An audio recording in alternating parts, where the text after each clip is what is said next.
নমস্কার বন্ধুরা, কেমন আছেন সবাই? Welcome to my channel. আজকে আমি একটা ভর্তা রেসিপি শেয়ার করব আপনাদের সাথে। আসলে এই বৃষ্টিতে ভর্তা ভাজি এগুলো খেতে ভালো লাগে। মন চাইলো আজকে একটু ভর্তা বানাই, এজন্য আমি আর দেরি করলাম না, একটা ভর্তা আজকে বানালাম। এজন্য আমি প্রথমে কড়াইতে তেল দিয়ে দিলাম কালো জিরে, 2 চামচের মতো আমি কালো জিরে দিয়েছি। আর দিয়ে দিলাম রসুন কুচি, আমি দিয়ে দিয়েছি পেঁয়াজ কুচি, আর দিলাম কাঁচামরিচ, কিন্তু মরিচগুলো একটু লাল লাল হয়ে গেছে। আমি কাঁচা পাকা দুটো ধরনের মরিচই দিয়েছি। আমি 2টা শুকনো মরিচও দিয়েছি। আসলে এই ভর্তাটা খেতে খুবই ভালো লাগে। আমরা যারা অনেক খাবার আছে পছন্দ করি না, কিন্তু সেইটাকে যদি একটু সাজিয়ে গুছিয়ে ভিন্নভাবে উপস্থাপন করা যায় তাহলে খেতে ভালো লাগে।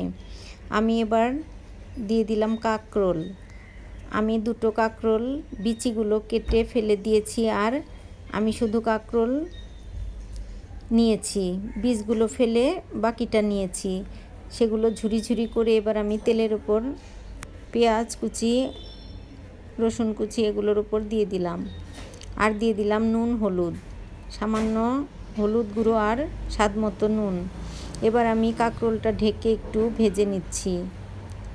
আসলে কাঁকরোল অনেকের কাছেই অপছন্দের একটা খাবার, আবার অনেকেই খুব পছন্দ করেন। আমার কাছেও তেমন একটা ভালো লাগে না, তবে এই ভর্তাটা খাবার পরে আমার মনটা ভরে গেছে। এই ভর্তাটা দিয়ে আমি মন ভরে ভাত খেয়েছি। আসলে যাদের কাঁকরোল পছন্দ না তারা এইভাবে একবার হলে অন্তত ভর্তাটা বানিয়ে খেয়ে দেখবেন, সত্যিই ভালো লাগে। আর ঝালটা একটু বেশি দেবেন। আমার ভর্তাটাও অনেকটাই ঝাল হয়েছে এবং খেয়েছিও মনটা ভরে। এবার আমার ভর্তা বাটাটা হয়ে গেছে, এবার আমি একটা প্লেটে তুলে নিব। আমার ভিডিওটা ভালো লাগলে আমার চ্যানেলটা সাবস্ক্রাইব করার অনুরোধ রইল। আর যারা আমার চ্যানেলটা সাবস্ক্রাইব করেছেন তাদের সবাইকে অসংখ্য ধন্যবাদ। সবাই খুব ভালো থাকবেন, সুস্থ থাকবেন, আর বেশি বেশি ভিডিও দেখবেন।